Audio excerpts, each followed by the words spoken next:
കേന്ദ്രമന്ത്രി അർജുനെ കാണാനായിട്ട് ഇപ്പോൾ ഒരു മാസം തികയാണ്. ഈ ലോറി ഉടമ മനാഫ് ഒരു മാസമായിട്ട് അവിടെ നിൽപ്പുണ്ട്. പല ദുരൂഹതയിലുണ്ട്. ഇനി അർജുനെ കണ്ടെത്താൻ മനാഫ് അവിടെ നിൽക്കേണ്ട ആവശ്യമുണ്ടോ? ഒരാവശ്യമില്ല. സാധാരണഗതിയിൽ അങ്ങനെ അസാധാരണമായിട്ടുള്ളൊരു കാര്യമാണ്.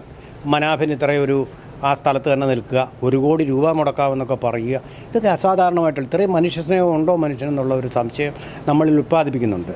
അതുപോലെ തന്നെ ഈ നദിയിൽ കൂടി വെള്ളം ഒഴുകിപ്പോകുന്ന പോലെ തന്നെ അതിനുശേഷം ഒരുപാട് സംഭവങ്ങൾ, ഈ വയനാട് ദുരന്തം ഇങ്ങനെയൊക്കെ വന്നു.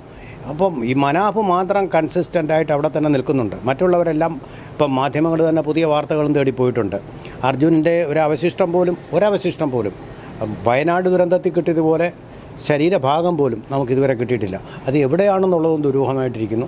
അതുപോലെ 1 കോടി രൂപ എന്ന് പറയുമ്പോൾ ലോറിയേക്കാൾ കൂടുതലായിട്ടുള്ളൊരു വിലയൊക്കെ കൊടുത്തുകൊണ്ട് അർജുനന് വേണ്ടി ഒരു ഡ്രഡ്ജർ ഗോവയിൽ നിന്ന് വരുത്താൻ വേണ്ടിയിട്ടുള്ള തയ്യാറെടുപ്പ് അതിന് താൻ സന്നദ്ധരാണെന്നൊക്കെ പറയുമ്പോൾ ഇത് ശരിക്കുള്ള മനുഷ്യ സ്നേഹമോ അതെങ്കിൽ മറ്റെന്തെങ്കിലും ആണോ ഇദ്ദേഹത്തിന്?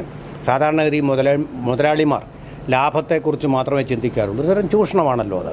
അപ്പോൾ ഇവിടെ ഇദ്ദേഹം അതിനപ്പുറത്തേക്ക് കടന്നിട്ട് ലോറിയേക്കാൾ കൂടുതൽ വില തൻ്റെ ഡ്രൈവറായിരുന്ന വ്യക്തിയുടെ അവശിഷ്ടങ്ങൾക്ക് വേണ്ടിയിട്ട് മുടക്കാൻ തയ്യാറാണെന്ന് പറയുമ്പോൾ അതൊരു നല്ല മാതൃകയായിട്ട് തന്നെ നമുക്ക് തോന്നുകയുള്ളൂ. ഇനി നമുക്ക് അറിയില്ല വേറെ എന്തെങ്കിലും താല്പര്യങ്ങളാണോ ഇദ്ദേഹത്തിനെ ഇതിന് പ്രേരിപ്പിക്കുന്നതെന്നൊരു സംശയം സാധാരണക്കാരിൽ. കാരണം സാധാരണക്കാർ ഇത്രയും മനുഷ്യത്വം കാണിക്കാറില്ല. അതുകൊണ്ട് സാധാരണക്കാരിൽ സ്വാഭാവികമായിട്ട് തന്നെ ഉണ്ടാകുന്നുണ്ട്.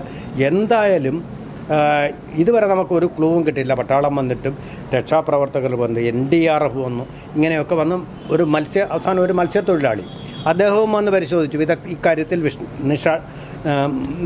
വിദഗ്ധനായിട്ടുള്ളൊരു മത്സ്യത്തൊഴിലാളി അദ്ദേഹം വന്ന് പരിശോധിച്ചിട്ട് നമുക്കൊരു ക്ലൂവും കിട്ടിയിട്ടില്ല.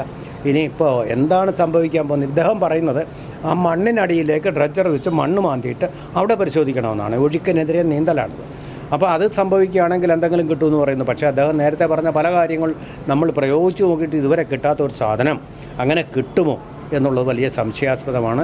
ഇപ്പോൾ അതുപോലെ തന്നെ വലിയൊരു അത്ഭുതമാണ് കർണാടകത്തിന് വെള്ളമില്ല, തമിഴ്നാട്ടിന് വെള്ളമില്ല എന്നൊക്കെ പറയുമ്പോഴും ഇത്ര കുത്തൊഴുക്കോട് കൂടി ഒരു നദി അവിടെ പ്രവഹിക്കുന്നുണ്ട് എന്ന് പറയുമ്പോഴും കർണാടകത്തിന് എന്ത് ജലക്ഷാമമുള്ളത്. ഇത്ര ഒരു മാസമായിട്ട് കേരള സർക്കാർ ഇതിനെപ്പറ്റി ഒന്നും മിണ്ടുന്നില്ല. ആദ്യം മന്ത്രിമാർ പോയിരുന്നു, ചർച്ച നടത്തി. പക്ഷേ ഇപ്പോൾ ഇതിനെപ്പറ്റി കേരളത്തിൽ സർക്കാർ പോലും ഒന്നും മിണ്ടുന്നില്ല. വയനാട് ഞാൻ പറഞ്ഞു പുതിയ സംഭവം വയനാട് വന്നതുപോലെ ഇത് തേഞ്ഞു മാഞ്ഞങ്ങ് പോയി. വലിയൊരു ആഘാതം വന്ന് പലരും മരിച്ചു കഴിഞ്ഞപ്പോൾ ഇതിൻ്റെ പ്രാധാന്യം അങ്ങ് പോയി. അർജുൻ എന്ന് പറയുന്ന ഒരു വ്യക്തിയേ ഉള്ളൂ. അർജുനൻ എന്ന് പറയുന്ന ഒരു വ്യക്തി മാത്രമേ ഉള്ളൂ എന്നുള്ളത് കൊണ്ട് ഇതിൻ്റെ വാർത്താ പ്രാധാന്യവും ഗവൺമെൻറ് കൊടുക്കുന്ന പ്രാധാന്യവും വല്ലാതെ കുറഞ്ഞു പോയിട്ടുണ്ട്.